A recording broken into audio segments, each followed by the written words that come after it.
Hi everyone, आज हम लोग पिछले 7 दिन के इम्पोर्टेंट करंट अफेयर को डिस्कस करेंगे। न्यूज में आए हैं। मैत्री अभ्यास भारत और थाईलैंड के बीच में मेघालय के उमरोई में हुआ है। एससीओ शिखर 2025 चीन के तियानजिन में आयोजित किया है। ईडी प्रवर्तन निदेशालय ने इंटरपोल के माध्यम से अपना पहला पर्पल नोटिस जारी किया है, जो मनी लॉन्ड्रिंग से संबंधित संपत्ति के लिए था। राष्ट्रीय महिला आयोग की नारी 2025 रिपोर्ट के अनुसार कोहिमा भारत का सबसे सुरक्षित शहर बन गया है। देश की पहली स्वदेशी टेम्पर्ड ग्लास निर्माण सुविधा नोएडा में स्थापित हुई है। इंस्टीट्यूट फॉर इकोनॉमिक पीस के वैश्विक शांति सूचांक में भारत की रैंक 115वीं है। रेमन मैग्सेसे पुरस्कार जीतने वाला देश का पहला गैर सरकारी संगठन एजुकेट गर्ल्स राजस्थान 2025 बना है। मत्स्य शक्ति परियोजना अल्पसंख्यक मछुआरों को मजबूत बनाने के लिए केरल में शुरू किया गया है। तेलंगाना में स्थानीय निकाय चुनावों में पिछड़े वर्गों को 42% आरक्षण दिया है। हरियाणा में लाडो लक्ष्मी योजना के तहत महिलाओं को 2100 रुपया प्रतिमाह देने की घोषणा की गई है। राजस्थान आवारा कुत्तों पर सुप्रीम कोर्ट के आदेश को लागू करने वाला पहला राज्य बन गया है। रिलायंस ने धीरूभाई अंबानी गीगा ऊर्जा परिसर जामनगर गुजरात में शुरू करने की घोषणा की है। भारत वर्ष 2026 में बैडमिंटन विश्व चैंपियनशिप की मेजबानी करेगा। वित्त मंत्रालय के व्यय विभाग में महालेखा नियंत्रक का पदभार टीसीए कल्याणी ने संभाला है। निवेशक दीदी के दूसरे चरण का शुभारंभ हैदराबाद में हुआ है। विश्व नारियल दिवस 2025 2 सितंबर से मनाया गया है। एनसीईआरटी ने बाल वाटिका चैनल दीक्षा 2.0 प्रशस्त 2.0 का शुभारंभ किया है।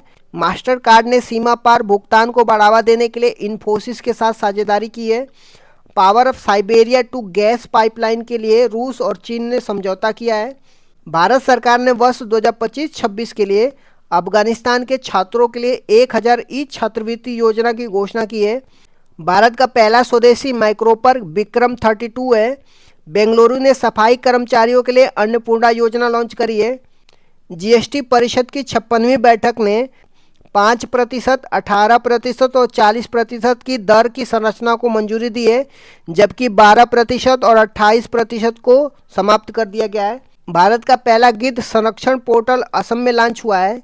NIRF इंडिया रैंकिंग 2025 की ओवरऑल कैटेगरी में IIT मद्रास टॉप पे रहा है। राष्ट्रीय शिक्षक दिवस 5 सितंबर को मनाते हैं।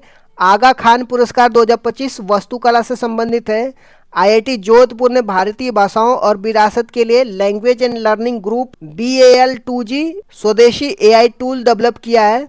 जापानी TDK कॉरपोरेशन का सबसे बड़ा लिथियम आयन बैटरी निर्माण संयंत्र हरियाणा के सोना में शुरू हुआ है।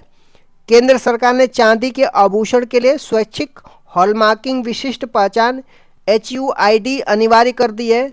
नेपाल ने फेसबुक, व्हाट्सएप, इंस्टाग्राम सहित 26 ऐप पंजीकृत सोशल मीडिया साइट्स पर बैन कर दिया है।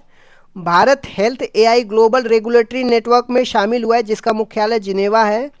गृह मंत्रालय ने मणिपुर के कुकी-जो समूह के साथ शांति समझौता किया है। आवास और शहरी मामलात मंत्रालय एकीकृत रेरा पोर्टल लॉन्च किया है। रॉयल भूटान बौद्ध बुद्ध मंदिर का शुभारंभ राजगीर में हुआ है।